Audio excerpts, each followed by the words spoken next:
Etude, I think it's really important to practice with the metronome on our 8th note pulse. If you haven't done this before, basically what you're going to do is you're going to take the marked tempo, which I believe is 80, and you're going to multiply it by 3.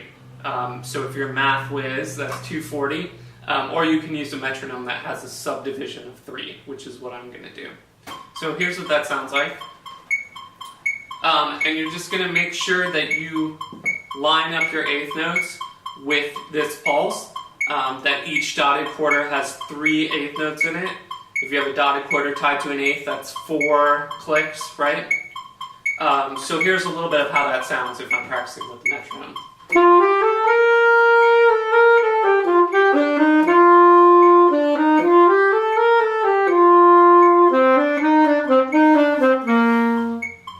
Okay?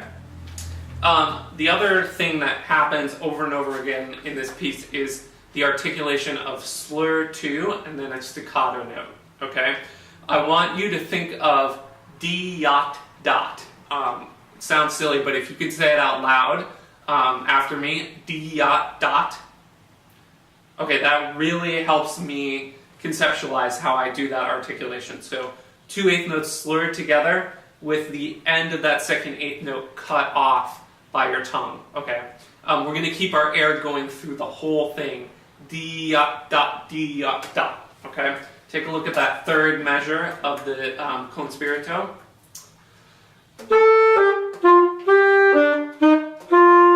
Okay, you can really exaggerate it. D-yacht dot, D-yacht dot. That kind of articulation is going to give you some really nice crisp precision when you get to a little bit of a faster tempo.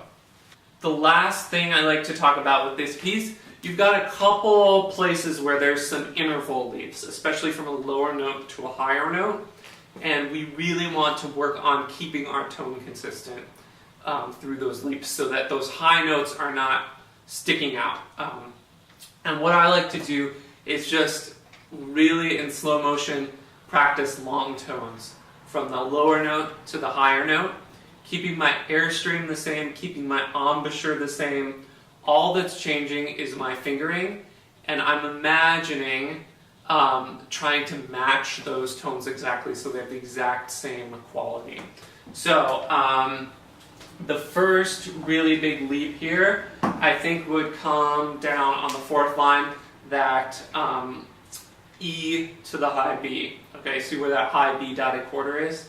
So just practice going from E to high B, keeping everything the same, air, embouchure, keeping that tone nice and round throughout.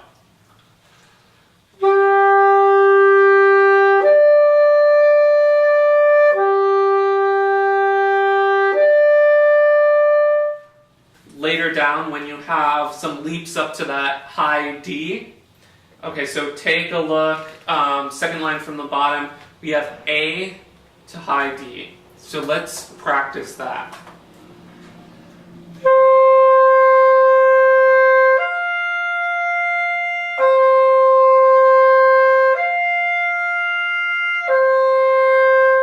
If you notice any delay in response in a note, anything that doesn't sound quite what you'd like it to sound like, slow it down, go back, make sure your embouchure and your air is totally consistent, and keep trying for that sound you want to get. Eventually you will get it.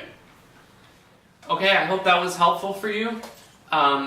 If you have any questions, feel free to email me.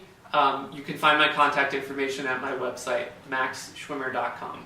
Good luck!